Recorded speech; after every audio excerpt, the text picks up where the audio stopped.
All right, so today we'll be talking secondly actually about how to write your perfect essay. And first we're gonna talk about how UPenn admissions officers actually reviews an application package. Before I get started with that, so my name's Jay Bills. I'm the head of admissions consulting here. And I want to tell you a quick little bit about Point Avenue first. We've had a really amazing journey over the last 5 years. From opening our first offices in Hanoi in 2018 and 2019 to opening our location here in Bangkok in 2020, right at the height of the pandemic, right? Amazing timing. But no, it's worked out really great, and we've evolved a lot. And we were so excited last year to open our True North School and welcome our inaugural class. So for those of you that have had some interaction with Point Avenue, you probably know that we do things a bit different here. Right, as our motto is character first, the pathway to excellence. Right, it's really a core belief of ours that in order to be a successful applicant, to be a successful student, you have to start with a strong foundation of having good character. Right, and that really informs how we do everything, our methodology. Right, and that's why at the base of our methodology we have mentorship, which is really how you develop those really invaluable skills, that character, EQ, your community association, that you don't really learn in the classroom, right? And these things are just as important to being a successful student. And that's why we have a really great team of mentors here that are extremely experienced, right? All of our mentors here have decades of experience in various areas, from our writing specialist who's worked as a journalist,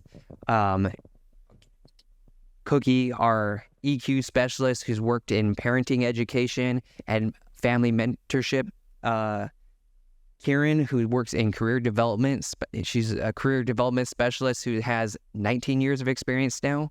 So we have a really amazing team here to mentor our students. And these are the areas that we really focus on. So some of it's on the basic skills that you need to be a successful student, like time management, organization, right? Getting into some of those advanced skills. But then we start working on things like developing grit, the ability to do things that are difficult and stick with it, developing a positivity and growth mindset, learning to fail upwards. And EQ, or emotional intelligence, is actually the #1 predictor of success, whether you're talking about how much money you're going to earn, which position you'll hold in a company, or even when you're talking about relationships. EQ is actually the best predictor of life success. So it's so important that we're mentoring our students how to have strong EQ. And then last but not least is community engagement, right? We're all members of multiple communities.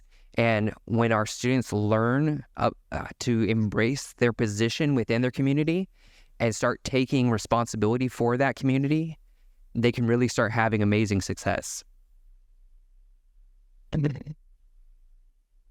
And this is what our real goal is. We try to set students on a different life trajectory. And we see this taking place all the time with our students as we mentor them. When you have the right skills to take advantage of an opportunity that comes your way, you move up a step, right? You develop more skills from that opportunity. And then the next opportunity that comes your way, you're now able to take advantage of it. And because of this, we start seeing this really exponential growth, and that our students, by the time they're going to university, are already significantly above their peers that haven't had mentorship. But especially that doesn't just stop once they get to university, right? We see that continue through their university experience, that they're able to take advantage of the opportunities at university in a way that their peers aren't ready to. They just haven't developed those life skills yet. And so because of this, they're set on a completely different life trajectory where they're extremely above their peers by the time they're finishing university and going into their careers. And because of this mentorship, we've had really amazing results. We've had over 500 students get admitted to top universities, including, some of the most elite, like Harvard, Princeton, MIT, UPenn, Cambridge. And all of our students who've sought financial aid have got it. And we've received over $28 million in financial aid for our students. So the hard work really does pay off. And I know now we're at the end of the school year, right? We're about to roll into the next admission cycle this fall. And so everyone's thinking about, like, okay, what do I need to do to be a successful applicant? How do I get into the schools that I want to get to? So with this survey of over 220 schools, we can see that at the very top, you have grades, right? Grades in all courses, grades in college prep courses, and then the strength of your curriculum, like how difficult were the courses you were taking, right? Were you taking honors levels courses or high level courses or A-level courses? And then SAT tests or ACT tests, right? Your standard tests. So that's the top things that the universities are considering when they're looking at admissions. But we start seeing something interesting. So like here's the students that get into Harvard. And as you would expect, right? As you get the higher test scores, higher grades, you get more acceptances. But there's an odd effect that we see when we look at the students who didn't get in. There's also a higher concentration for the students at the higher test scores, higher grades. And the same thing holds true at other universities. That was Harvard, this MIT, Stanford, see the same effect. So what this is telling us is that while grades may be the most important thing, they are not the only thing, right? That you can have the perfect grades, but that won't get you in. That gets you in the door, right? That gets you looked at. But beyond that, there's other things that are being considered. So that's where we have to start looking at what else are they looking at? They're looking at the essays, the writing that you're going to have to do. Look at demonstrated interest in the major that you're applying to, your recommendations from your teachers and your counselor. They'll be looking at things like your extracurriculars, your complete portfolio. So we're so fortunate today to have Tommy with us. So Tommy has a really impressive background, right? A U.S. Army Special Forces Green Beret. He attended Wharton at UPenn, and after he finished UPenn, he also worked in admissions at UPenn. So he's going to be here today to tell us about how they actually would really evaluate an application from a student. So everyone give a warm welcome to Tommy, please. See. I just kind of want to orient some families. This one? Yeah, good deal. Good afternoon, everyone. Thanks for making time for, coming to visit us today. Can I just get a show of hands that I understand? Do I have any grade 12 students here? Mom and dad are raising your hands before you get the chance. I appreciate that. Thank you, sir. Any other grade 12 or grade 12 parents? It's okay. Be proud, right? You don't need to put her hand down. It's okay, Ma. I appreciate that. Be proud. You're going into grade 12. Son, where are you going to school? Where are you trying to go to school? Destination-wise, like country-wise. What's that? The U.S.? Okay. Any particular schools? Brown. Very good school. Dad's nodding his head, I think. Okay. What are you hoping to study? Engineering. What kind of engineering? Mechanical engineering. Okay. A lot of usefulness there.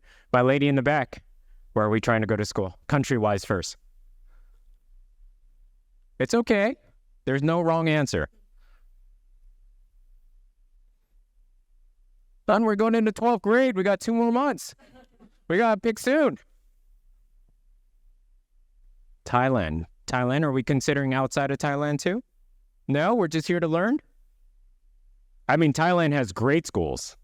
But I guess we're here to just learn as well. Okay. Any other grade 12? My man, where are we trying to go to school? I see California. Are we doing Berkeley, LA, or Stanford? MIT. That color matches. MIT is a very good school. What are you hoping to study? Biomedical engineering. Good deal. My lady, I'm sorry, I forgot to ask you. What are you hoping to study? Engineering?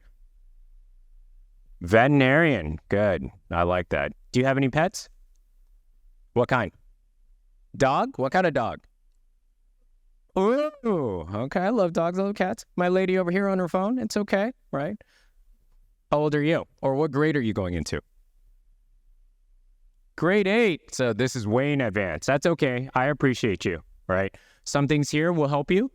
Mr. J, really. Myself will share a little bit, right? But you're advanced. Grade 9, we start high school. My man over here, what grade are you in? Grade 11. All right, that's an important year. Grade 11, if you don't know, my grade 12 students will eventually tell you grade 11 is the hardest year in high school. It's the toughest year. You work hard enough, grade 12 is generally okay. My gentleman over here, what grade are you going into? 10th grade. You got a lot of time. And I am impressed. Your voice is deeper than mine. I'm impressed. You get a high five, man. You're right. That's a good voice right there. Okay. Do you sing? No, I can't say. Yeah, I can't either. People tell me I should sing, but yeah, I think you have time to practice. All right, good too. Okay. Okay. What are you hoping to study? Science, maybe like answer like IR. Okay, can tell. Good. Humanities. My gentleman over here, I forgot to ask you, what do you hope to study? Engineering. Okay. I don't see my lady back there. What grade are you going in? Year 8, so that is grade 7. Okay, so we got some time. Okay, any interest from you? What do you hope to study? Okay, I think mom was looking for you to say doctor. No, I'm just kidding. I'm just kidding. It's all goodness. I appreciate that. So my little background, as Jay has shared, I was born and raised in the U.S. I'm a Vietnamese American, right? I spend most of my time right now running our Vietnamese operations. So I serve as COO of our group, which is both our Point Avenue centers. We have 5 centers spreading from Hanoi, Ho Chi Minh to here in Bangkok, right? So this is our one center in Thailand. Other than that, we also have our K-12 international schools, right? Our international schools focus on the advanced placement, right? Which is same as IB or A levels as well, right? Can I just get a show of hands? How many of you learn IB? IB, International Baccalaureate. How many of you learn advanced placement, AP? How many of you learn A levels, advanced levels? Okay, it's okay too. How many of you are on the public Thai curriculum? Also a good curriculum, that's also okay. Okay. My background, obviously, I had spent some time at the United States Military Academy at West Point. I've actually spent a lot of years working in Thailand too, during my time in government. Other than that, I eventually left the service, pursued my master's at Wharton, right? One of the top 3 business schools in the U.S. at UPenn. During that time, I was a graduate admissions reader. So I'm going to share some experience today. Other than that, actually, not shown here, I'm also pursuing a second master's right now. So soon enough, California, well, shirt-wise, MIT, hopefully you'll give it some consideration as well. I'm pursuing a master's in data science at the University of California, Berkeley. So I'm 38 years old, but not too old to continue learning. So, you know, my challenge to all here. This right here is actually very important. Some of you may or may not recognize it. You can look this up. You don't have to take a picture. It comes from a organization. It's called the NACAC. NACAC. The National Association of College Admissions Counseling. National Association of College Admissions Counseling. You can look this up. This gets updated every year. This actually looks like the 2019 survey, right? Which was the last published survey. What happened after 2019? COVID, right? So they kind of stopped that for a bit, but we expect a new one soon. But this already has been going on for about 40 years, right? Nothing has changed, right? So over here, just to orient you to the slide, because it looks like a lot, right? Left slide are basically all the factors that admissions members like myself consider. Everything from what Mr. J said, from test scores to extracurriculars to internships to research to everything else, right? My lady over there who has 4 years left, 5 years, right? You have a lot of time to build, right? 11th grade, not so much. 10th grade, you still have time, right? You're in like the final funnel. My 12th graders, raise your hand, be proud, right? Be proud. You worked hard. 12th grade, are you building your profile still?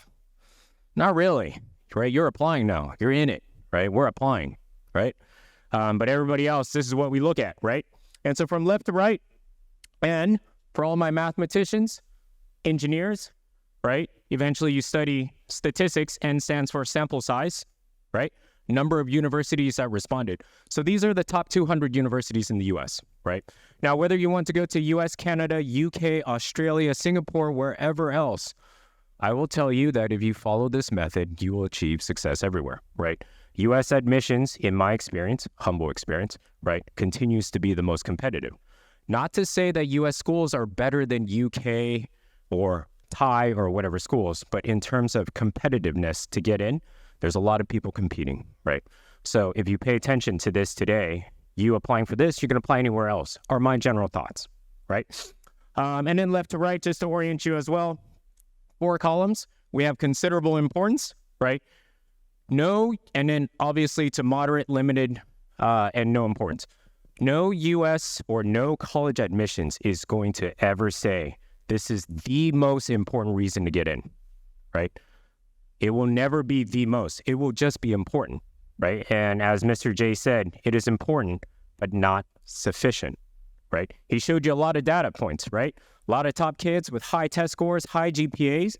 Some half got accepted, half got rejected, but otherwise they all look the same, right? And so this right here gets you the conversation. 70%, right? 70% grades in your courses still continue to be the most important, but that's just a conversation starter, right? Especially my younger lady, you got a lot of time, right? This right here, right? When we talk about teacher recommendations, right? Essays, we talk about extracurricular activities. Is this the most important? No, but is it still important? Yes, it has a part, right? So that's what Mr. J was trying to synthesize and share with you. So for all of my students and parents, right, especially parents of younger high school students, right, grades are important, but it's just a starter, right? And then with that, I'll turn it over. Let's have the rest of this conversation. Okay, so Yeah.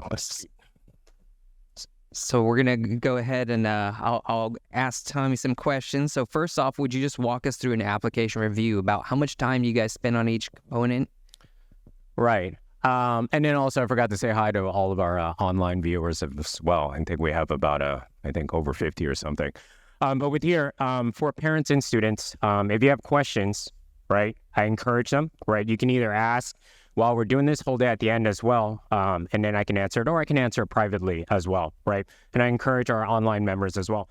You know, really for admissions, no matter what school you go to, right, where we say selective, Harvard, you know, your alma mater, mine, and really there's about 4 stages, right? We do this thing in the beginning, right? So 4 stages where we screen and sort.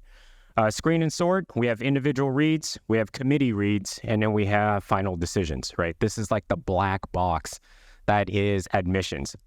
So screen and sort, this means when you start applying for U.S. admissions, right? You have this thing that generally everybody goes on to what's called the common application. My gentleman here, have you ever heard of the common application? It's not scary, don't worry about it. You're gonna do just fine, right? The common app has everything from your parents' information, family information, personal information, to awards, honors, to activities, to your essays, right? And within there, you also submit your letters of recommendation. So whether you apply to 10 or whether you apply to 20 universities, I encourage 10 to 12, right? You'll be going through this gateway, right? It's called the Common App. So everything you put on there, when we say screen and sort at the first stage, right?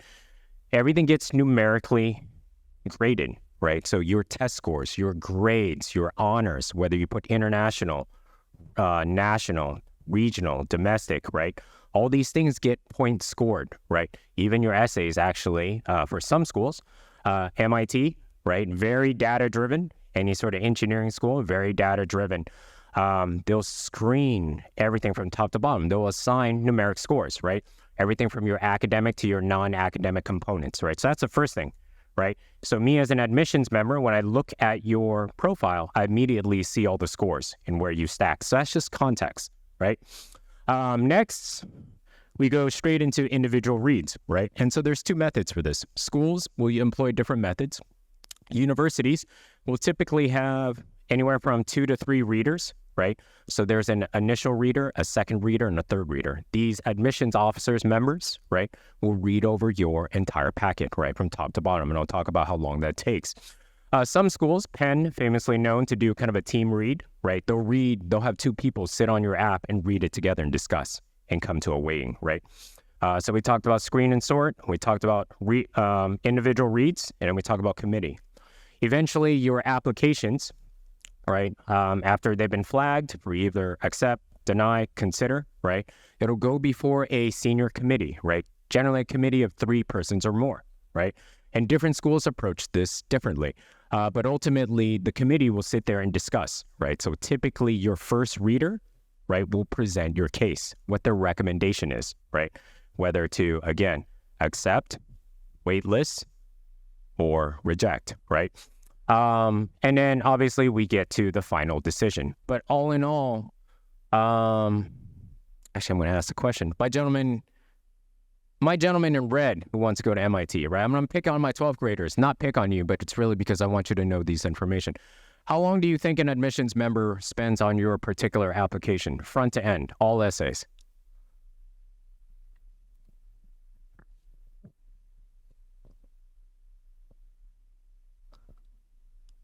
I just forgot what you just tell me. Can you ask me again?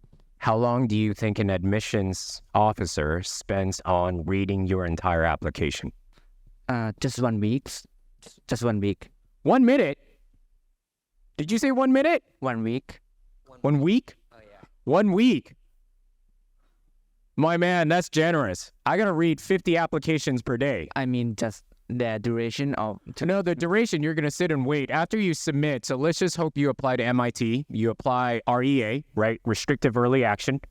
I assume that's what you're gonna apply, which is beginning of November. You're gonna wait until probably middle to end of December. So you're gonna wait at least 2 months, right? Right. But total time actually for parents here, right? And students, they spend less than 15 minutes, right? You are gonna spend hours on hours on hours. You are gonna spend at least, what do you think? 50 hours, 100 hours? 100. 100 hours preparing your application, right? Somebody like myself is gonna spend 50 minutes reading this, right? 15, not 50, 15, 1-5. Right? And so this has considerations for many things, right? We won't talk about that. Yeah, I think that's it. Okay, so what are some of the top things that you guys are actually looking for when you're looking over an application? I like that. There's a lot. So Mr. J here had actually prepared a lot of questions, and I needed to write down some thoughts because I want to make sure I got them all so that we share here, right? When we talk about this, for every school, every admissions office, every admissions reader, we come from a different background, right? Which means we have different things we care about, right? We pretty much, admissions officers are gateways, right? We are gateways in the sense of #1 most applied to school in the U.S. last year, right? UCLA, University of California, Los Angeles, right? Pretty close to it, I think, was NYU in terms of sheer application size, right? But there are hundreds of thousands of applications, right? And I only get 15 minutes with your app, right? That's not fair to you, but just because of the sheer amount of responsibility, I have to use my time wisely, right? I have to get through this because if you submit at the beginning of November, you expect a result by the end of December, right? Or if you apply at the beginning of January, regular decision, you expect a result by sometime in March, right? I have to get through this. I owe you an answer. My general thoughts are this. So for me, my lens in terms of where I was trained, my background, right? 4 things I generally look for when I look at an entire application, right? 1, what do you hope to do, right?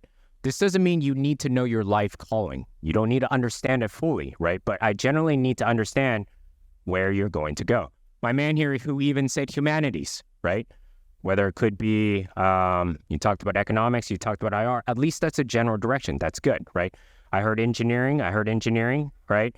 I heard veterinarian, that was good as well. That's a general direction.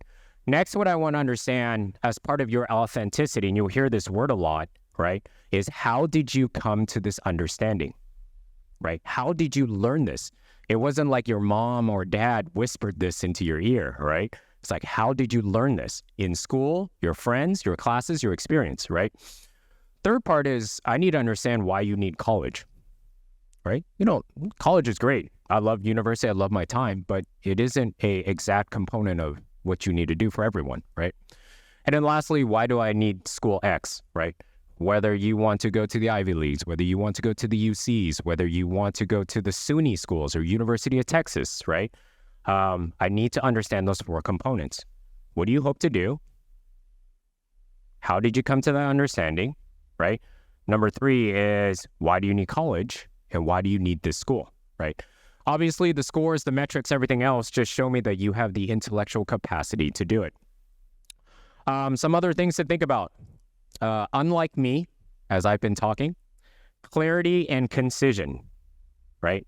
Clarity and concision. Concision means to be short, to be brief, right? This is one of those things where an application, when we work with students, it's about taking your entire story, right, and bringing it down to say exactly what you mean to say. Be concise, be brief, get to the point. I have 15 minutes, right? If you write 100 minutes worth of materials, am I going to get through all of it? No, right? Shake our head, right? No. Branding, right? My head of marketing standing in the back. When I say whether you pick your academic classes, whether it's AP, whether it's IB, whether it's A levels, right? Be intentional with what you do. Be strategic, right? If you're doing engineering, typically I should see a lot of math and sciences. I might see things, if you're strong in English or writing, communication is important, right? If I see business, anybody who's interested in business, right? I should see everything from math to finance economics, right? To English, again, communication, right? Unless you want to specialize in an engineering discipline for business. If you want to go into medicine, right? My veterinarian, what are 2 subjects you must master in medicine? And what's the second? Correct. Bingo. Right? You can pick number 3, whatever it is, right? But I want to see specialization, right? That means that everything we do, especially as we get to grade 11 and grade 12, we must specialize, right? Again, clarity, concision, less is more. If I have 15 minutes, I need to be able to walk away with a key word remembering your profile, right? Because if I don't remember you because it's all over the place, when I go to the committee, that's not a good meeting for you, right? Great. Also, a lot of students worry about if they're going to take higher level classes like honors and they get a B, how are grades actually evaluated? Different schools, different folks, different things. But for this, I always get the question, right? If I take an honors course in AP, a higher level IB or whatever it is, and I get a lower grade, is that going to hurt me? It depends, right? But ultimately, any school, and I could say this for all 200 schools up there, any school is going to look at your school's background, right? They're going to understand the full portfolio of what your school has to offer, right? So it's just, they're going to know every AP that's available, every IB, every A level, right? And so for you, right, the number one thing that you must answer according to that chart, which Mr. J presented, is that do you have the intellectual rigor, intellectual capacity, or curiosity to achieve success, right? I need to know that you're ready before you answer the 4 questions for me that I told you about, right? And so at the end of the day, I would rather have students, right? Not even talking about as a teacher or parent, but I would rather have students try hard, right? And get that B plus, right? Than just take a regular class and just get like an A, right? Because you're stretching yourself, you're learning. There's a lot of usefulness in that. And aside from just grades and resumes, parents, right? That's what we coach our students to be, right? To try for more. Okay, are there particular character traits that you guys are looking for in students? I love this question. And again, different schools, different thoughts. I came down to 4 things. I would actually like to hear what you think, Mr. J, after this. But for me, 4 things that I care about. Intellectual curiosity, so that goes back to the grades, right? Or classes chosen. I want to know that you're curious about exploring, right? And just because if you're curious about engineering, grade 9, when you were in grade 9, did you know for a fact 100% you're going to pursue engineering? No, right? It took time to get back to that, and that's okay, right? Some of us, myself, I mean, at 32 years old, when I was applying for my MBA, I still didn't know what I wanted to do. It took time, right? That's okay, right? For students who are undecided right now, that's okay, right? I'm actually going to talk about that, remind me, in terms of undecided or not, right? Generally, I'm against it. It's okay, but we have to actively get towards something. Intellectual curiosity is number 1 for me. Things that I also chose here, community service. I think we agreed on that, right? Community service is very big for me. Work ethic, right? How hard are you willing to work? And the last thing is really leadership potential. And I want to say leadership potential, especially with my background, military, government. I think a lot of people, when they hear me say leadership potential, right, they imagine this, it's kind of like the Lion King, right? Any of you guys seen the Lion King? Some Lion King with some Disney fans, right? It's like Mufasa or Simba climbing onto Pride Rock, right? It's like this big lion that roars. And I think that's what most people imagine of a leader. And that's not what I mean, right? When I mean a leader, it could be everything from a president of your student body to a captain of a sports team to honestly a community service leader to somebody who's just passionate about music or art, right? And you're affecting it by what? By creating small charities on your own, or creating small concerts, or just being diligent about what you do, right? That's what I mean about being a leader, right? You don't always need to be front-facing, right? There's many different kinds of leaders. But those are probably the 4 things. How about you, Mr. J? So one of my top ones, a lot of them are the same, but one of my other top ones is adaptability, right? When students show that they can actually go through something difficult, try something that doesn't work, and learn how to pivot and still find a pathway to success. Yes. Right? I like that. Okay, great. So what type of ECAs or extracurricular activities look good to universities? And actually, let me add a little more to that. So is there anything like related to like the length of the ECA or the prestige of the organization? That's a good question. And this is going to be instructive for both students and parents. I think 2 things that I care most about when I look at somebody's, like, let's say there are 10 activities on the Common App, right? I care about authenticity, right? I care about that most, which goes back to how our mentors really teach, mentor, and train our students here, right? We don't fake profiles, right? We don't sit here and write essays for you, right? We will guide you to do it, right? We're here to work. We'll meet you more than halfway. But I care about authenticity, right? I don't care, like, generally when I see a student, like, let's just say, for example, let me just put it out there. If you're a student going to an international school whose tuition is probably more than $35,000, $40,000 US a year, and you put on there that you fundraise, whatever it is, right, for charity service, right, whether 10, 20, 30, 50,000 US dollars, right, naturally in my mind, what do you think I think of, Mr. J? Did you do that, or did your parents do it? Yeah. Right. So it's just like, I look for things that are authentic, right, which are indicative of what you want to do, right? And I look for deep thought because, for example, my veterinarian, right, and I'm going to come to you with my dog one day. So, right, about maybe 5, 6 years from now, right, I'll be coming to you with my dog, and, you know, you're going to take care of that, right? With that, if you're looking to go into medicine, right, which is not an easy field, probably one of the hardest fields ever, right, next to like electrical engineering, and you don't have any time doing laboratory work, right, as part of your ECAs, and you don't have any time doing, not that you need any sort of science-based competition, you can make up for it with research, right? But what is the fundamental reason? Why would somebody want to become a doctor? Anyone? Thank goodness. God bless you, right? You'd be surprised how rare that answer is. You know what's the alternative answer that most people tell me? Make money. Doctors don't make a lot of money, people. I want to remind you of that. You know how long it takes to become a doctor in the U.S.? So you have to go to college, which is pre-med, 4 years. Med school, how long is med school in the U.S.? 4 years, that's 8 years. How long to do residency? 12 years.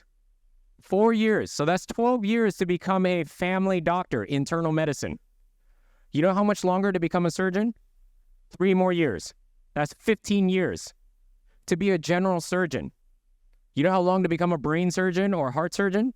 5 more years. That's 20 years. That's 20 years of mom and dad is going to pay for my academic tuition, right? So I like that answer. But basically what I get to you is when I say authenticity, right? Engineering, business, economics, whatever, right? I care about where you spend your time. If you say you're going to do something, I'm going to go back to your activities. I'm going to count your hours. I'm going to make sure that where you say you're going to go reflects it. Because if you say you want to become a doctor and you don't have any science-based things, you don't have any community service, and all of a sudden you got to 12th grade and you told me you want to become a doctor, do I think you want to become a doctor? No, and not only that, I don't think you're going to last, right? That's important, right? So those things here. Duration-wise, I know we're, you might have to adjust on this. Duration-wise, look, And this doesn't mean that for my high school students, right? Especially like if you're early, you have time. Grade 9, Mr. J here showed a chart, right? Starting with grade 9, I expect you to explore, right? I want you to try many things. You don't know what you want to do in life, right? Unless you're just one of those folks who just like, hey, I know I want to be a McKinsey consultant. I know I want to be a Goldman Sachs investment banker, right? That's okay too. The world needs those people, right? My sir here is laughing and smiling. But for the rest of you, I want you to explore, right? Grade 9 and grade 10, you see it right up there, right? Under extracurricular activities, 3 to 5 highlights. I want you to try. I want you to explore. I want you to pick something that you think you want to do. Let's just say for engineering, I'm using it as an example. But you know what? Maybe you're interested in design. Maybe you're interested in the arts, right? Maybe you're interested in debating and law or something else. I want you to try. But look what happens to grade 11 and grade 12. Do the highlights go up or go down? They go down because I expect you to what? Specialize, right? Because the point of applying for college is to make sure that me as an admission reader understands what you truly want to do, right? There should be no question after I read your application what you hope to do, right? Or at least where you're steering towards, yeah. Lasting duration, when you try grade 9, grade 10, when you have those 3 to 5 highlights, minimum 1 year, right? Don't quit mid-year. Even if you hate it, right? Stay with it, 1 year, it's important. It's important for resume reasons. It's also important for your developmental reasons, right? Angela Duckworth, one of the top psychologists, right, famously wrote a book called Grit, right? There's a lot of reasons to stay for something for 1 year, right? Parents, right? Because you always ask the question, Mr. Tommy, if my kid doesn't want to do it, how do I make them do it? It's your job. You're a parent. I'm not their parent, right? I'm a mentor. I'm going to guide them. I'm going to force them if you tell me to force them, but you need to hold the line, right? We all can't be best friend parents, right? Sometimes as a best friend parent, you need to make them do the hard thing. Staying 1 year forces you to do your job well as a student. It forces you to learn some skills that in the beginning you might not have liked, but you needed to grow more. And number 3, allows you to connect with people that really matter, right? Okay, so we're going to run a little long, so this will be the last question, and it's a two-parter. So how critical are the essays, and have you ever admitted a student with slightly lower scores and grades because they had a really compelling essay? Important, and yes on the latter. And I'm going to try to keep this brief in case there were other things that are going on. The essays are important. Again, Mr. J showed you some charts, right? All the top schools, right? All your hit-miss schools, Harvard, Yale, Princeton, MIT, Stanford, right? You saw the same GPA, same test scores. Half of them accepted, half of them rejected, right? Isn't that crazy? 4.0 GPA, 1,600 SAT, still rejected from MIT or Stanford, right? And it's not that they do that pridefully. They just do it because there's probably a question about what you hope to do, or a question about whether or not you're going to fit into the community, right? And so essays matter. It tells your story, right? Your story, why are we, probably I would say Jay and his team of mentors, the most important thing he does for all students here and parents is help you tell your story. Help you tell your stories comes in 2 parts. There's the action part, right? Which is whatever it is you say you want to do, whether we figure it out via, one of our skills-based tests, whether we explore it by joining communities, whether we help you set up organizations, join organizations, we help you work through it, right? We help you really cultivate that interest, right? Whether you say you want to do IR, economics, right? Engineering, veterinarian, medicine, law, whatever, right? We really pull it out of you, because at the end of the day, when it comes back to the second part, 12th graders, right? You got to write, you got to explain. Articulating that story, telling that story is equally important, right? Just because you do good things doesn't mean that I, as an admissions reader, I have to recognize you. You have to tell me, you have to convince me, and it's worth telling me, and it's worth convincing me, right? So that personal statement can be that difference, right? It can take from, Jay, I don't really know if this is going to make it, to like, wow, you know what? The test scores are a little bit not 99 percentile, but hey, this student came from a public school or came from whatever, started late, but really found their way. And you know what? I think with this commitment, I think with this body of work, they're going to succeed. They're going to do good things. I want that student. In fact, for me as an admissions member, I want that student, right? It's easy for me to take the student with just the top scores, right? Everything all checks out and it's like, that's a McKinsey consultant, right? No, it's just, I'm rooting for the underdog, right? I'm rooting for the underdog. I want that underdog, because admissions officers, show of hands, how many people think admissions officers are rich? If you raise your hand, shame on you, right? Why are they doing that? If they were rich, would they do admissions? No, right? And so they're rooting for the underdog, right? Help them help you, right? And then, sorry, the second part of that question was, Or admitted a student? Yeah. Absolutely. Okay, great. Before we switch gears, any questions from the audience that you guys wanted to know that we didn't answer? What? The gentleman behind. So my question is, how to necessarily incorporate a particular that on like 100% to do with what you want to pursue into your application? Great question. Parents as well, right? If your student doesn't know what they want to do, especially in grade 9 or even grade 10, right? Grade 9, grade 10, we approach differently versus grade 11, right? Grade 9, grade 10, you don't know what you want to do? My 2 pieces of advice for you. Number 1, follow your friends within guidelines. Within guidelines, parents are nodding their heads back there like, Tommy, don't say that. Within guidelines in terms of what clubs are they joining, whether academic or non-academic, right? What community service are they joining? If you don't know what you want to do, and especially for my grade 11 students, if you don't have any meaningful extracurricular activities, right, I am going to funnel you straight into community service, right? So grade 9 and 10, why do I say community service? I say it because it teaches you a lot. It teaches you fundamental-based skills in terms of working, serving, right? I love the idea of serving, right? Serving makes you a not only better follower, it eventually makes you a better leader. Everybody loves, like, Tommy, how do you make a leader out of my son or daughter? Before you become a leader, what do you have to be first? Follower, right? And then honestly, generally, the friends that you hang out with, what do they generally have in terms of interest? Same or different? Depends, right? Yeah.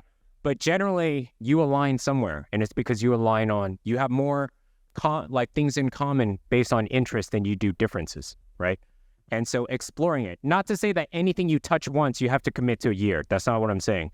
But when you voluntarily join an organization, right, as a service member, I expect a year output, because that right there, it opens bridges, right? So that is the resume part of my answer. The second part of my answer is, and I find this very true, again, the act of giving gives life back to you. It makes you a better person. It makes you a better son, better daughter, better friend, better achiever, right? Because if you want to be a leader, imagine me, right? I am only going to follow a boss who does what for me? Trusts and takes care of me. And if you don't know how to serve others, you are not going to succeed as a leader, right? Start with that if you don't know what to do.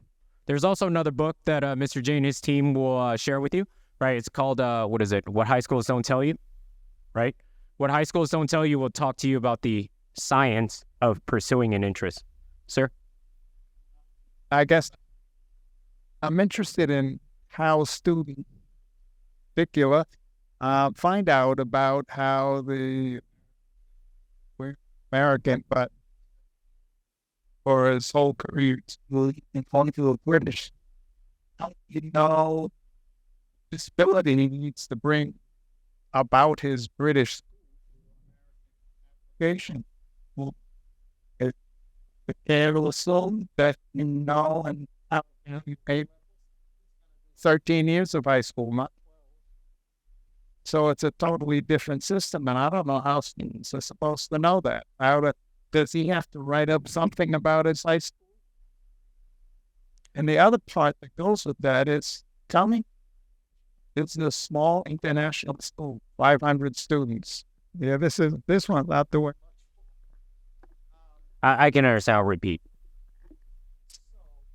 Ends up in a class, I think, coming through the years, 25 students. out of those, probably nearly half are going to be what the British system calls A plus, A star. Correct. Probably got 15 kids in his class that were 2%.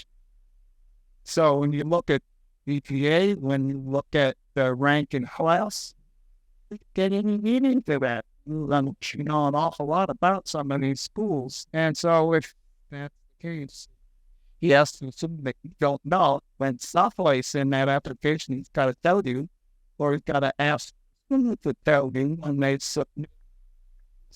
Correct. Okay. So the question is basically, if you go to a school that follows the British-based system, like the advanced levels, or Swiss-based system, which is the IB, right? Do schools in the U.S. specifically, and then you can extrapolate the rest of the world, understand. 3 most common international curricula, right? In no particular order, right? A levels, IB, and also advanced placement, right? Those are generally the 3 most commonly accepted. Any school, any college in the U.S., right, that is accredited, most are, right, WASC accredited, will fully understand the A levels. Correct. And, well, these IBs, yes, but I'm talking about the full smattering of U.S.-based universities and colleges will understand the A levels, so you can rest assured. Sorry, what school do you go through, son? Okay. It's been in existence for a lot of time. It has a profile, right? Guaranteed it has a profile. So I wouldn't worry about that. Now, if you go to an international school that's only been in existence for less than 5 years, there's a different approach, right? And if you have questions on that, you can ask me personally. If you go to a Thai public school that has not sent many students to the U.S., you can also approach me as well, personally. There are different ways to help the school, help your profile. But as far as this, right, at the end of the day, how we read, like, let's say a 4.0 GPA, right, directly translates to how we read A stars to everything below. IBs as well, right? It's very numerical based. In terms of achievements, right? Now, your assuming father, you say year 13. Year 13 is just grade 12, right? Your year 1 was like kindergarten. It's all the same. You spent amounts. You did kindergarten and then year 1. Is that true? Okay. All right. So, but no matter what, I just read the last 4 years. I care most, like, so let's just say first profile, I care about IGCSEs, and then I care about A levels. A levels, what are you taking? So you're doing 4 A levels, and it will be A levels, not AS levels. Okay. Correct. I'm not going to call you out in terms of scores wise, but those are very, very well much understood. Yeah, and then coming out of a international school, I'm not really worried about that. Extracurriculars are different. So for example, just to make this clear, if you're applying for a UK-based school, right, versus applying for the US, different enough to note that the US cares a whole lot more about extracurriculars. Their essays are very specific versus a UK-based schools, which is very much by test scores.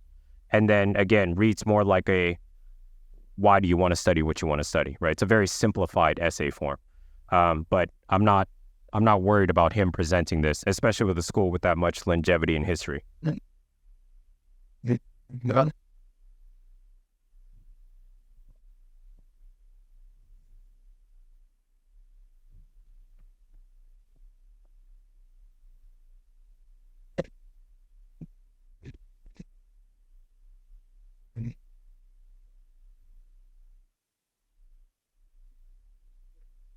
Yes, but it's also only a 3-year program. But again, those are probably questions that we can answer one-off if you have further more of that as well. Any questions relating to scholarship or financial aid? I probably only have like 2 more. Well, actually, I'm probably past time. Maybe we just transition this to the next part because we want to talk about the personal statement. And then from there, if there's any other questions in the back, I'm happy and willing to meet with parents after this as well, right? And I think we have some time lined up. Okay. All right. Thank you, Mr. J. Thank you all. Okay, so we're going to go ahead and bring up Grant, who's our writing specialist. Grant has, get to his slide. So Grant has been the writer and editor at 3 different newspapers. as well as the editor for national magazine, American Motorcyclist. So he's going to talk to you guys today about how to write the perfect essay. Great, thanks. Check. There we go. Okay. Jay, let me see your microphone, if I could.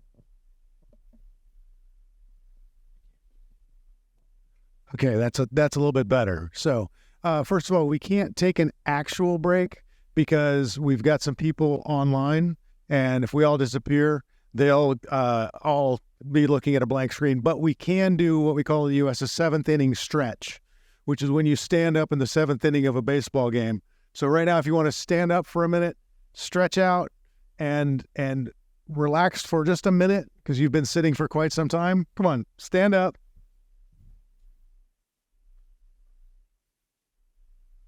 Yes, set up front, like, aren't you supposed to get a beer also? If we were at a baseball game, yes. So everybody take a nice stretch. All right, great. So my name is Grant Parsons. I'm an educational consultant here. I'm also a mentor here. We work with students, sometimes as young as grade 8, grade 7 even. But generally we work with students from 8th and 9th grade and above. And as Mr. J was saying, what we focus on early, before we do the admissions that we're talking about today, is about helping students find themselves and helping students understand who they want to become. One of the most big questions we always get is, my son or my daughter doesn't know what they want to do. Well, they're in 8th grade. Did you know what you wanted to do in 8th grade? You found it, and somebody helped you find it, a parent, a friend, someone else. And that's a lot of what we do. In the later years, we get more into the academic stuff. So as noted, I've been a professional writer for more than 30 years. I was a newspaper reporter. That was a lot of fun. You see people at their highs and their lows when you're a newspaper reporter. You never see the boring people in the middle. It's either someone who's horribly bad has happened or horribly good has happened, and it's a great growth opportunity. And then I spent 20 years or so as the editor of a national magazine. I started out as an editor. I wound up in control of the magazine and the communications department and all PR department and marketing department, the American Motorcyclist Association. I am one of the best things my mom ever taught me was to touch type. I hated going to class, but I used that skill every day, and I've used it so much with this. And then I've got decades of experience writing in business and marketing and PR. So writing has always been my first love, and so it's fun to be talking this today with you. As noted, these, as Mr. Tommy and Mr. J were saying, these grades and your curriculum and your test scores, that gets you a seat at the table. What the essay is, and this ranks the next highest, what the essay does is gives you that chance to stand out. Mr. Tommy noted that he has at times elevated a student because they had a good essay. He also noted that if he can't remember you when he's pitching to his colleagues about whether the student should come in, if he can't remember you, if you didn't make a strong enough impression, it's hard for him. So the essay is the point where you can really make a difference and be remembered and look good. So what is a personal essay? At its basic level, it's 650 words, sometimes more, sometimes less, but mostly 650 words that tell about yourself. It shows the admissions officer who you are, and it's your chance to really stand out. And obviously there's more to it than that, but before I do that, what is not a personal essay? So a personal essay is designed to make a difference. And it's not a marketing piece to tell how great you are, okay? Your application will do that because we're all great. And we're all great. We're all going to be looking good. It's not a time to be braggy, and it's not about impressing the reader through your achievements. If you do that, you're probably just going to be repeating things that you've already done elsewhere on your application, and you're not going to stand out. And Mr. Tommy is going to be bored because he's already read that part. Doesn't rehash what's in the rest of your application. It's not enough to say what happened. You have to show what happened. And by that, I mean, if I said, hey, I'm a really brave guy, you guys would be like, okay, well, Grant thinks he's brave. That's cool.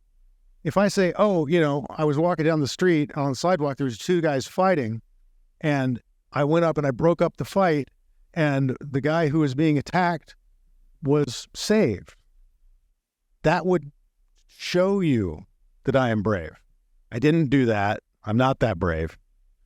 But I didn't use the word brave to say it, but you got it. So that's what you're looking for. You're looking for stories. So what's in a personal essay? It's a story about yourself.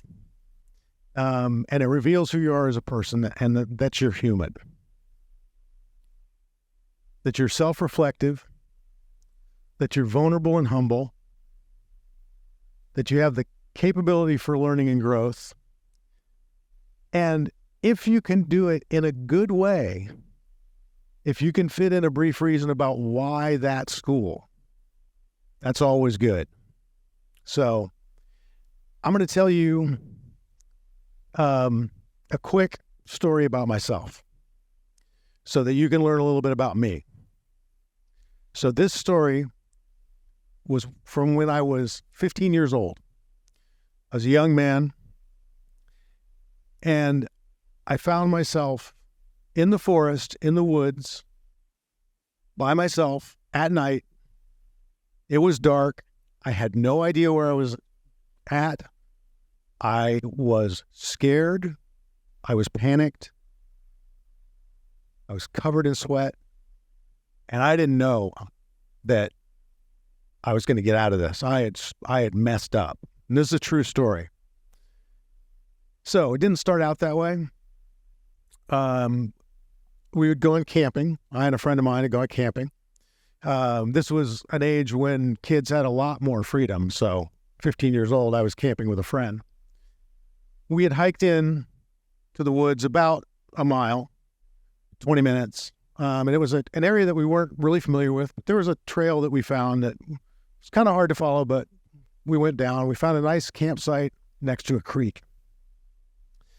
And we spent the afternoon setting up camp, doing a little bit of exploring. And towards the end of the day, I walked out to meet another friend of ours who was going to come for the next night.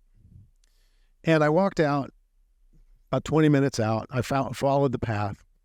I walked out to the road. I sat down. It was a dirt road because it was pretty much in the middle of nowhere. I sat down and I waited. Well, what I didn't know, because this was before cell phones, what I didn't know is that my friend could not come. His car broke down, wouldn't start. So he couldn't call me because we didn't have cell phones. And I, being a good friend, sat there for an hour and he didn't show up. And then I sat there for another hour because I like my friend. I wanted him to come out and I'm sure he would be there. And then I realized it was getting dark and I needed to get back. And so I got up and I started following the path back to my campsite. Now, it was easier to follow in the light. It was a lot darker now. It was twilight. It was darker. And as soon as I got into the woods, it was really dark. And it was hard to follow. And it started to make me scared. I'm used to camping. This was a new experience for me. I've never been lost. I was scared. That fear turned to panic. And I don't know if any of you have ever had a panic attack, but they're not cool. They make you, I was making snap decisions. I was seeing a place. I was like, oh, have I seen this before? And I would suddenly make a decision. I would go in the wrong way. I should have been back in 20 minutes. When I finally looked at my watch, I had been in the woods for an hour. That made my panic really, really bad. I was sweating. I was starting to cry. I was frustrated. I had screwed up, and I had no idea where I was. I should have been at the camp 45 minutes ago. At that point, and I'm not proud to say this, but at that point, I was running through the woods in the dark with absolutely no idea of where I was going and what I was going to do. And it was just the panic that took over. And as I say, I don't know if any of you have ever had a panic attack like that, but I hope you don't. And I kept doing it. I remember at one point running through the woods and the trees were scraping my arms and my hat came off. And I lost my hat, and, I had scratches on my face. I had scratches on my legs. Finally, I came to a creek, and it was dark. And I really only figured out it was a creek because my feet were wet. And I was like, and I was just like, okay, sit down and figure this out. I sat down. For the first time in 2 hours, I sat down and started thinking. And I realized that I was not going to solve that problem tonight, and that I had to get a hold of myself, and I had to figure this out. And what I came up with was I was going to go to sleep right there on the bank of that creek and figure it out in the morning, because I wasn't going to figure out that night. And I was tired and panicked, and I was crying, and I was frustrated. And I was able, amazingly enough, to go to sleep on the bank of that creek. It was summer, so I was okay. It was a little cold. And I woke up the next morning. And I was kind of amazed that I woke up the next morning. I mean, I didn't think I was going to get eaten by a bear, but you never know. So I woke up the next morning, and my head was clearer. I was thinking better. I looked, I could see the sun. I knew which way east was. I looked at the creek. I could tell which way it was flowing. I could tell how wide the creek was. I realized that where we had been camping, the creek was wider. So I knew I just had to go downstream. I was hoping I found the same stream. So I was hoping I would find the same stream. And so I made my way downstream calmly, thinking, watching, looking for landmarks, looking for things I knew. I was back at my campsite in 20 minutes. The amazing thing is, I told you I lost my hat. I later found my hat about 100 yards from the campsite. I had gotten that close, but in my panic, I'd missed it. Now, what did I learn from that? I learned that that bad things are going to happen, but it's not what happens, it's how you act when bad things happen that is most important. You can make a bad situation worse. I also learned to be prepared. I was not carrying a flashlight when I left campsite. What kind of moron was I? I was not thinking. And how's that affect me now? I over-prepare for a lot of things. My wife would definitely agree that I over-prepare. I always have a backup plan. And I also am very careful about what I do when things go wrong. Not necessarily getting lost, but even a career thing, something in my job goes wrong. Okay, what's the path forward here? What's happened has happened. I can't change that. I can reflect on it later, but what's happened has happened. But what I focus on is what happens next. How do I go forward in the best way? And then I also learned that sometimes you just got to stop and take a nap on the side of the creek and get your head together. So that's a story about me, and it's true. Even finding the hat 100 yards from the campsite, 100 meters from the campsite, is true. So you know a little bit more about me. And you'll probably remember me a little bit more than you would before. So that's kind of what we're doing with a personal essay. So with that, I want to talk about why it's all important, because it shows who you are, shows what makes you tick, it makes you stand out. And nowadays, with college admissions being test optional at times, so there's one less thing that's going to make you stand out. There's one less score that they're going to look at. it becomes even more important. So it's your best shot at standing out from the crowd. So what do you write about? You write about something from your real life. It's got to be real. Now, that doesn't mean you can't present it in the best possible light. It has to be real. You're not going to feel it otherwise. It's not going to sound genuine. It has to be compelling. It's got to be interesting. It's got to highlight who you are as a person. And it's a story that shows and not tells who you are. If I say I'm brave, you're not going to believe me. And a story that you will enjoy telling. And that's one of the most important things to me as a writer and an editor, because it's a story that you want to tell. It's going to be better. It's going to resonate. It's going to show who you are. You're going to enjoy it better, and you are going to make a bigger impact. So how do you pick a topic? There's several ways to do it.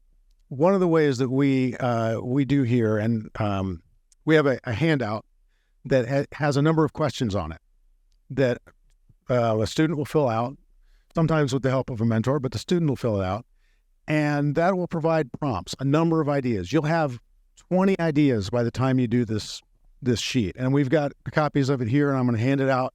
You can take it with you. So if you were writing an autobiography right now, which 10 events or things would have to be included?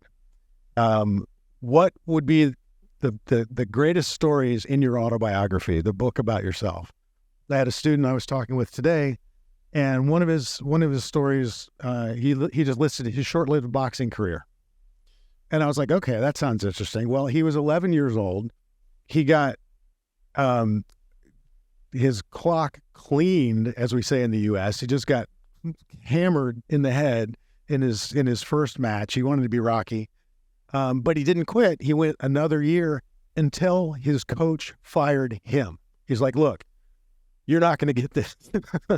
You know, other sports beckon. You need to do something else. I'm going to refund your entire price. I don't. You're going to hurt yourself. And as we talked about it, you know, that was something that's a failure, okay? That's also an interest that you did for 2 years. But he credited his extra year of doing that and getting just a human punching bag for others to his stubbornness. And so we talked about stubbornness, whether it was good or bad, and how he applied it. Turns out there's a pretty good story behind here about him being stubborn and using that force of will to affect good change, and knowing he's stubborn and knowing if I want to do something, I'm going to keep at it. I can get better. I can do it. So an example. So ask yourself why you remember the event. You know, go a little bit deeper after you have them. Why you remember it? How did it change you? How did you react? And was there anything that helped you see something in a different way? Now, and you're going to have this handout. So please feel free to take pictures, but I'm going to hand it to you on a piece of paper when we're done. So, you know, the story I told had some of those elements. Ask a couple of friends or family members to pick the 5 adjectives or personality traits that characterize you. Your friends know you in a way that you don't. Your parents know you in a way that you don't. And of course, the thing that all kids know is your friends don't know you the way that parents know you, or vice versa. So they will have some ideas about you that you don't even have, or that when they say them, you'll recognize them, but you forgot them. Again, how does that distinguish me from others? How did I develop this attribute? What activities did I use it for? How will I use it in the future? These are ways to unpack these ideas. 5 accomplishments you've made over the last 3 years. You've probably listed a lot of academic stuff. What about a smaller accomplishment? What about that time you helped your little sister when she came home from school crying, and you were able to talk to her and help her out and help her find a better place? That's an accomplishment. There's a lot of small things that you don't think about. Mr. J and I were talking, and he made the point that a lot of times it's the smallest things that people do that you may pick up on that make a huge impact on you. And Jay can maybe tell you his story later, but it's you'd be looking for, when I say accomplishments, it doesn't mean your list of awards. It means some things that you did that you're proud of, whether it's a academic achievement or not. So, asking again to unpack these. What did you learn? Did it change me? How did it help others? And what would I do differently or the same if I was approached with the same thing today? 3 to 5 things which you consider yourself very knowledgeable. And again, these could be things that, are not reflected anywhere else, and should be things that may not be reflected anywhere else in your academics. I'm very knowledgeable on rebuilding motorcycles. It makes me think a certain way because I like putting things back together. I've never won an award for it, but it's something I'm knowledgeable on. Does it distinguish me from others I know? How did you develop it? What'd you do with it? Again, you unpack that a little bit.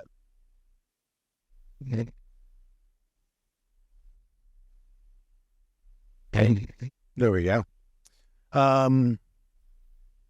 Most important extracurricular or community activities.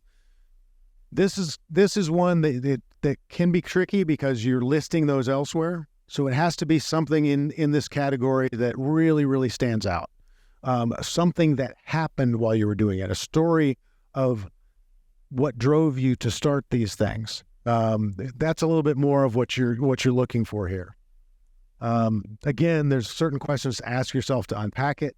You guys can read, but what you want to do is look deeper behind the whole thing. 5 people you respect and admire, real or fictional, dead or alive. This is interesting because it gets to the heart of what you want to be, who might have inspired you, how you got, who you saw, what they did that made an impression on you. That's part of the story you're telling. Again, you ask yourself a few questions to unpack a little bit more about it to help understand it. 3 times in your life when you failed miserably and 3 times when you succeeded fantastically. And ask yourself, what did you learn from it? Failures are often better than successes when it comes to stories. If I tell you a story of how I won the lottery, you're not going to be that impressed.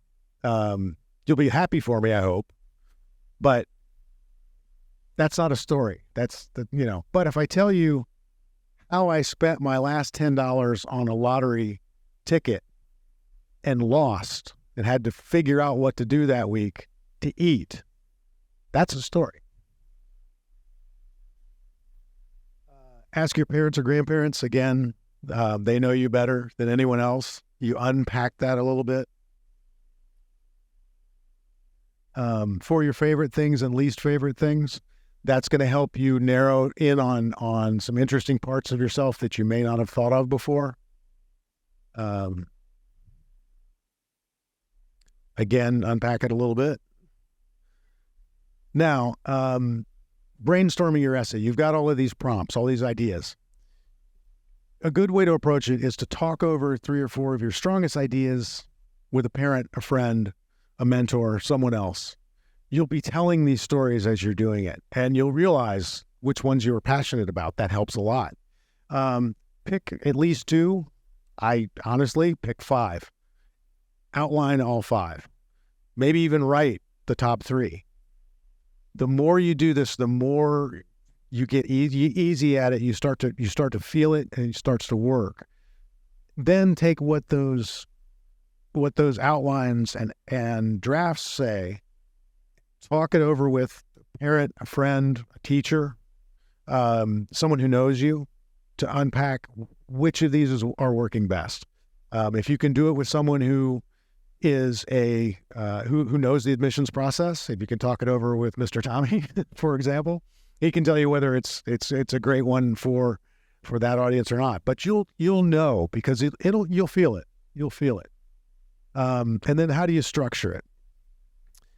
So structuring an essay, there is no single right answer, but we're going to consider an example here. So I'm going to hand out an essay, and this is from 50 Successful Ivy League Applications. It's a book by Jin and Kelly Tanabe. It's a great book. If you're going to write your essay, I suggest that you check this book out from the library or buy it. You can find it online, but you shouldn't do that so the author gets some credit for their work. But it's a good book to read. And the person who wrote it is a student in the UK, 𝐂𝐨𝐥𝐥𝐞𝐠𝐞. And as you can see, she has some good scores. She has perfect SAT, 4.9 out of 5.0 GPA. And that got her to the table. That got her consideration. But I got to figure that this essay helped her a lot. And so I'm going to read it aloud. You guys can read along with me. And to the folks in the audience, we'll also get you a copy of this. 10 minutes before my orchestra and I were due to perform what would be my first symphony, our conductor called us into the wings of the stage for a pep talk. He told us how hard we had all worked, and I could tell that he was struggling to say something that would truly inspire a group of excited 12 and 13-year-olds. After about 6 minutes of cliches, he looked at his watch and hurriedly delivered his closing line. One day, you'll reach a point where you don't get nervous anymore. Point where you don't get nervous anymore. That night, I embarked on a mission to find that point.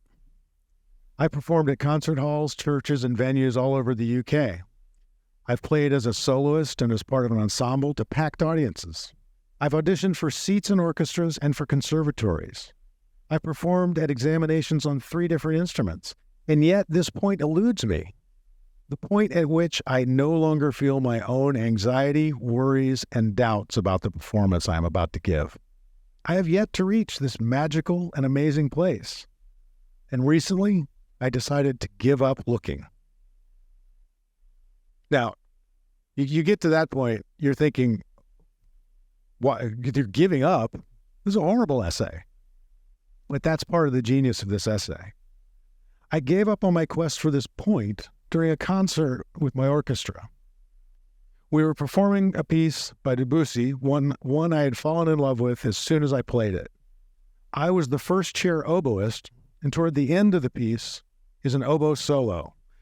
Completely exposed, completely difficult to play, and powerful enough to render the entire performance either incredible or mediocre.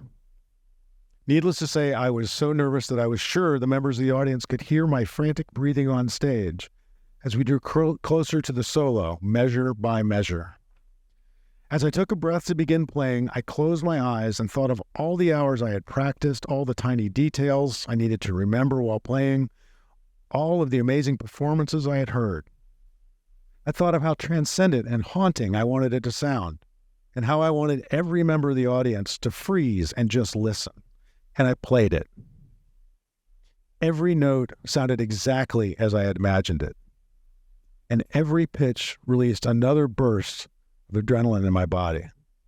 As the solo came to a close, the entire orchestra launched into a finale, filling the concert hall with a sound so rich and powerful, I felt that I was going to burst.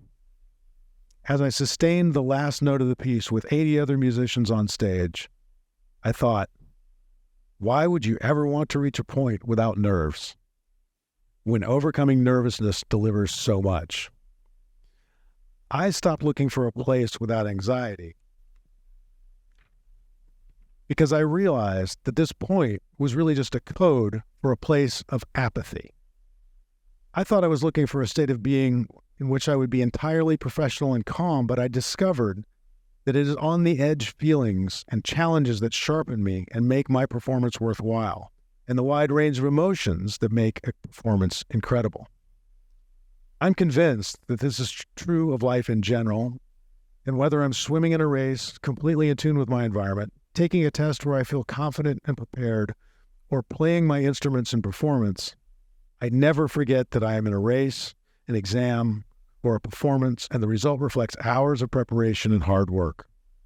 In music and in life, it is important to recognize and remember that while a place of serenity and competence seems appealing, To reach it would render every aspect of life mundane, numb, and ordinary.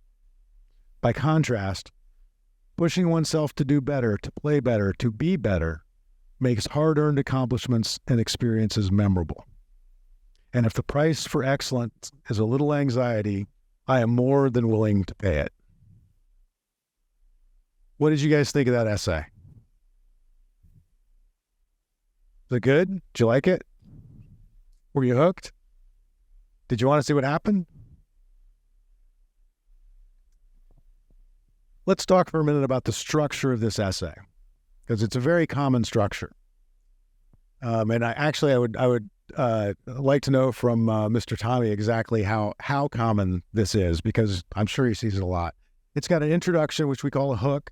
In journalism, when I was a newspaper reporter, we called that first graph the lead. It's very important because that's when you grab the reader. Then, what challenge did I face? What did I do about it? What did I think and feel? What did I learn? And a conclusion. Now, let's talk about each of these for what we just read. So the intro and the hook. Okay, you want that first graph to be a coffee cooler. This is another journalism term. In the U.S., we called it a bacon cooler or a coffee cooler. The idea was you're reading your morning paper and you see a story, and that first sentence of the story grabs you. You know, man walks on moon. What? You stop drinking your coffee. You put your bacon down. You're hooked. That's what you want to do. You want it to be a coffee cooler. So you want a good hook.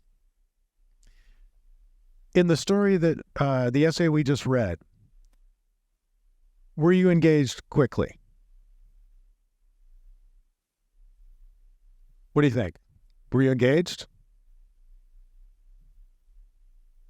Did you want to read more?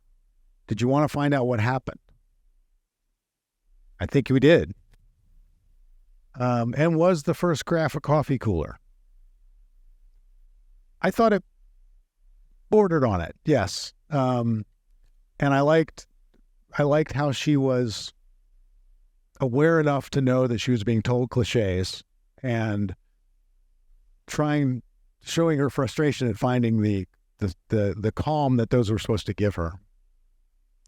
What challenge did I face? I think she made very clear what her challenge was. She was trying to find nirvana. She was trying to find that calm place, and was never finding it. Did the challenge seem engaging? Show of hands. How many people wanted her to find nirvana and find that calm place as you were reading? Be honest. Couple. I think it'd be nice if she did. And ultimately she did, but in a different way. And did you want to see how she solved it? What did she do about it? What did she think and feel? She's honest with herself here. She knows the transformation she's had. She knows that finding peace is not for her. At least not that kind of peace. She wants to be nervous. She wants to be on edge. She learns from that. It's not braggy. There's some humble brags in there, what we call in the U.S. humble brags, which is when you say some small things that are actually bigger. She mentions the conservatories, the orchestra auditions, the 3 instruments, but it's not about, hey, I play 3 instruments. She just kind of throws those in there. So it doesn't feel bad. Were you rooting for her to solve the problem? Show of hands. Did you want her to figure this out? Yeah, I think you did. Did you feel a feeling of accomplishment? When she finished playing and the band's music, the orchestra's music, all 80 people filled the auditorium. Did you feel it? Did you feel something? I think you do. And what did I learn? She learned that her nirvana is different than no calm. What does that tell an admissions officer? If she's going for music, it tells the admissions officer she's the kind of person that you want. It also leaves the admission officer with a good story, a good hook, he remembers this person. She does think genuine. And do you think the writer has a better outlook now? I think we all do. I think we'd all like to share that outlook, honestly, if we could all find that place where we're happy being nervous. And then a conclusion, which she talks about how she uses that in the rest of her life, and that it's important in life for the same reasons. So the final questions to evaluate after you've written your essay.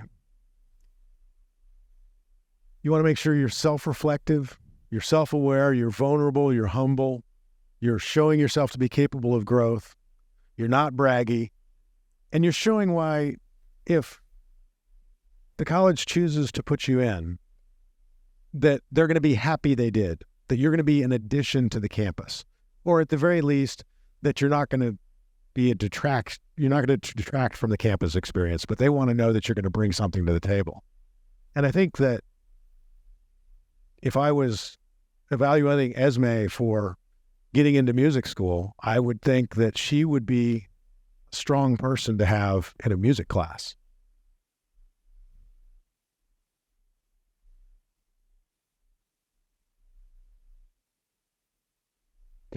So remember, they want to know more than what you did. You want to show, not tell. They want to hear what you think and hear what you've learned. And you really, really are looking for that way to stand out. So a standout essay does all that. Point Avenue can help with that. But honestly, hard work and working with your parents, your friends, your teachers also helps that. We can certainly help that, and that's what we do on a daily basis professionally. But it's something that you can also work on yourself. We're happy to help. With that, any questions that I can answer on essays?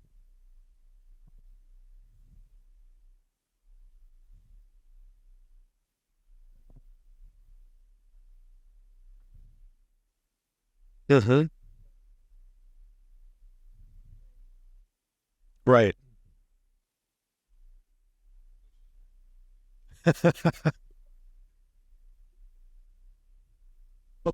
That had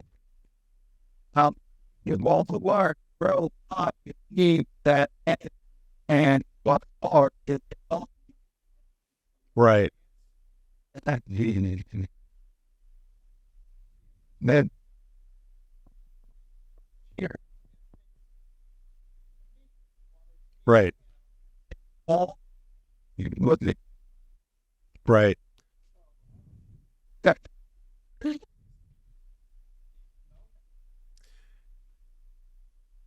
So the question for those who didn't hear, the question is he's a little concerned because she appears to be being a little critical of the professor, who doesn't necessarily understand that nerves may be good for you. And my thinking on that is that, first of all, as you noted, we all kind of understand that as adults, as wise old gray hairs like myself. But kids don't always get that. And kids don't necessarily want to stop being nervous. Also, I assume that this story is genuine. I don't think it's made up. And I think that probably is what he said. Now, maybe he was having an off day. You know, other questions about essays. Any questions for Mr. J or anything else winding back up? Yeah. All right. Well, great. Well, I appreciate your time. Thank you for coming in on your weekend. I hope you got something out of this. I hope that you'll gain a little bit of more insight into the application process, and also one of the most important parts of it being the essay. We will be here if you have questions one-on-one. We're happy to talk with you. So please, if you would like, stick around, walk up to one of us. And if you have some special cases you want to talk about, please do that. Other than that, thank you very much for coming. 𝐶𝐞𝐿 𝐶𝐶. and have a good rest of your Saturday. Thank you very much from all of us at Point Avenue.